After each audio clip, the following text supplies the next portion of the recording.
Good morning, children. I hope you did your test well today.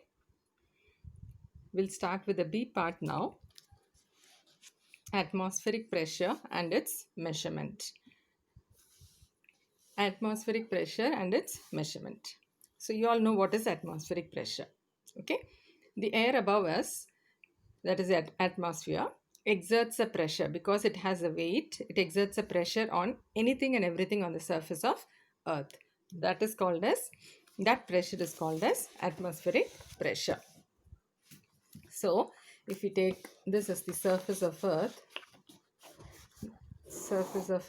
okay, and if someone is here, okay, there is a layer of atmosphere above him or her, okay, there's a layer of atmosphere about that person or a thing or whatever it is. Now this atmosphere has a weight, and because of which it constantly keeps applying some pressure. That pressure is called as atmospheric pressure. Okay, pressure exerted by atmosphere on anything on the surface of earth. Thrust exerted per unit area on the earth due to a column of air is called atmospheric pressure, and its value is about 1 lakh Newton. Okay, the value of atmospheric pressure is about 10 to the power of 5 Newton or 1 lakh Newton. Okay, the next thing is, do we feel, okay, see, 1 lakh pressure is acting on you. Suppose this is, imagine this is you, okay, and 1 lakh Newton of pressure is 1 lakh Pascal of pressure is exerted by atmosphere on you. Do you feel it? No, we don't feel as if something is sitting on top of our head. Why we don't feel it? The blood inside our body has a pressure which is called the blood pressure, and it has been found that the blood also exerts a pressure which is slightly equal to this pressure. The pressure exerted by the blood inside our body is nearly equal to this pressure. That's the reason why you don't feel it. Inside pressure and outside pressure are nearly equal, so they are balanced. Okay, only when there is a difference in pressure, then there will be a something happens. Okay, so you can we are not aware of this enormous thrust on us because pressure of our blood, that is blood pressure, balances it. The blood pressure is slightly more than the atmospheric pressure. Okay, at high altitude something else happens that we'll see in the last part. You remember, I hope you remember this experiment which you used to have it in your small class. So this is a tin can, and it takes some water, heat it from below, and you have to wait till you see some water vapor coming out of it or steam coming out of it. When you see steam coming out of it, you have to quickly close it with its lid and then pour some cold water on top of it. And what will happen? The can will get squeezed like this. It'll become of different shape, or it'll get squeezed like this. Okay, why? What happened? Now, when you heated initially, the air inside expanded and started going out. Okay, it's expanded, and through this hole it would have gone out, and there is no air inside now. Then only you would have seen steam coming out. After all the air goes out, then this water which got converted to steam, that started coming out. So that's why the moment you started seeing steam coming out, you close the can. That means all the air inside has gone out. So as soon as you close it and you pour cold water on it, now what happens? Inside pressure is almost zero. Okay, so when you pour cold water, this steam which was here, they will all become converted into water, and they will settle down here. They get converted to water, they cool down, become water droplets, and they fall here. So as such, this space is completely empty. As such, this place is completely empty. Air has gone out. Water vapor was there, that also got settled and as water. So it's empty. So inside pressure is very, very low. The pressure from inside is very, very low because there is literally nothing. But from outside, atmospheric pressure is acting, and because inside pressure is inside there is no pressure, outside pressure is so high that it crushes the can, it crushes the tin can when this happens. Okay, so this experiment is not so important. This is a simple experiment that proves the presence of atmospheric pressure. It is because of this atmospheric pressure the tin got collapsed. Then the main thing is this one: consequences of atmospheric pressure. Okay, uh, practical applications of this atmospheric pressure that we come across in our day-to-day life. First is sucking a drink with a straw. Sucking a drink with a straw. Okay, so simple. I remember last year also we did a little bit of it. Okay, some part of it we did. So I think you should be able to remember that. So when you suck, okay, this is a juice or something and there is a straw and you're sucking this juice through the straw. First time when you suck, what you're doing, whatever air that was inside, you're taking it out. The first suck that you do, you take out all the air from inside basically. So what is there inside? Vacuum. When all the air has gone out, vacuum is there. Now outside, atmospheric pressure is acting. Atmospheric pressure is acting on the surface of, because this is exposed, this is open, atmospheric pressure is acting on it, which is a very high pressure. Now because your inside pressure is so low but outside pressure is so high, always liquid rises from high pressure to low pressure. So liquid automatically starts rising through this and enters into your mouth. Okay children, this is how you have to explain it. So basically there are 2 points. When a drink is sucked with a straw, first the air in the straw goes out into our lungs, due to which the air pressure inside the straw decreases. The atmospheric pressure acting on the surface of drink, being more than the pressure inside the straw, forces the drink to move up into the straw and then reaches into our mouth. Okay, so explain sucking of a drink with a straw based on atmospheric pressure. Okay, the next one, filling a syringe with a liquid. Filling a syringe with a liquid. Okay, so you all would have seen a nurse or a doctor using a syringe. Okay, so first what they do is, so the syringe has, this is called the plunger. Okay, plunger. So if you have seen it carefully, so they'll insert this needle inside the medicine bottle. Okay, and first itself the plunger would have been lowered here. Okay, so if this is the needle, so this is the syringe.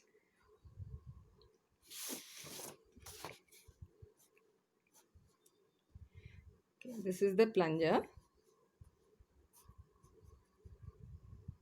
Okay, so initially before even putting this needle into a medicine, they will first lower this plunger, means they'll bring the plunger down.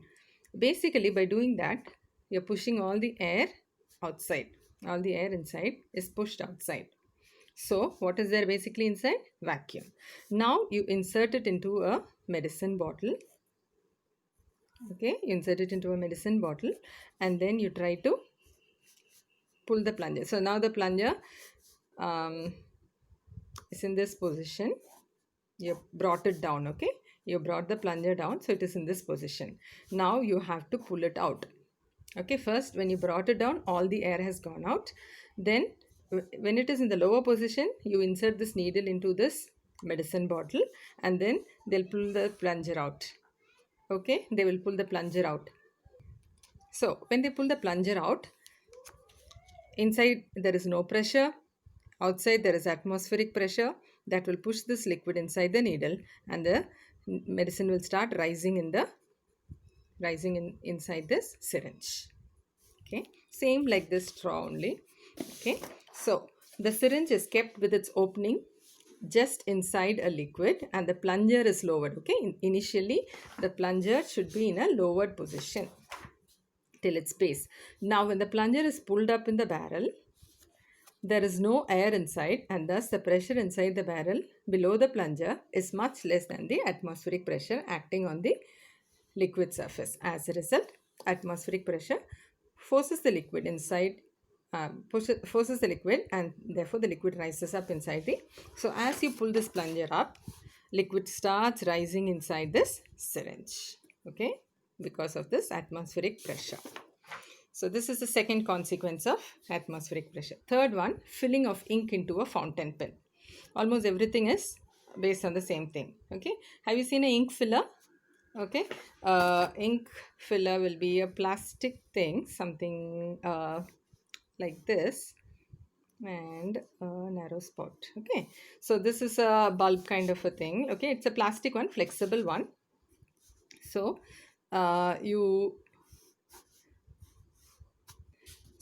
first they'll press this. Okay, when they press it, they send all the air out. So inside there is no air or vacuum, so inside pressure is very less. And when you release it, okay, because outside pressure is so high because of this atmospheric pressure, the liquid flows from outside to inside, and as such it starts rising inside this ink filler. Okay, it can be an ink filler. Sometimes directly a pen can be used. The pen is kept with nib inside ink. When the rubber tube of the fountain pen is squeezed, okay, fountain pens have rubber tube. When it is squeezed, almost, okay, expels out in the form of bubbles through the ink. When the rubber tube is released, okay, you release it now slowly. What happens? The pressure inside the rubber tube is much less than the atmospheric pressure acting on the ink. As a result, the ink rises into the tube through the capillary below the nib of the pen. Okay, then action of rubber sucker. I hope you understand what is a rubber sucker. Now this is a circular kind of a thing. If you want to, it will, if you press it against the wall, it will remain stuck to it. Okay, you press it, okay, it will be a kind of flexible kind of a thing. Okay, usually suppose you want to hang something from a wall and you don't have a nail, okay, or you want to put a hanger, but you can't put a nail there. Okay, so you can't put a nail there, so you can have a hanger fixed to a rubber sucker, and if you fix this rubber sucker on the wall, then it will remain stuck. How do they do that? You don't have to put a glue or anything, you just press it and leave it, it will remain stuck. What happens? When you press it, all this air from inside is going out, therefore there is vacuum inside. So when you leave it, from outside atmospheric pressure is acting, and this is so high that it keeps it remain fixed to the wall. That's all. Okay, a rubber sucker is pressed hard against the wall so that the air between the sucker and the wall is forced out, creating a vacuum in between. The atmospheric pressure acting on it from outside then holds the sucker along with the hook on it firmly against the wall. For firm grip, the wall must be smooth. Yeah, it's very important. If you'd have seen, if you fix such thing on a rough wall, after some days it will fall down. Why? If it is not smooth, if there is some roughness here, air can enter through this, and inside there won't be vacuum, there will be some air, and that will keep exerting a pressure.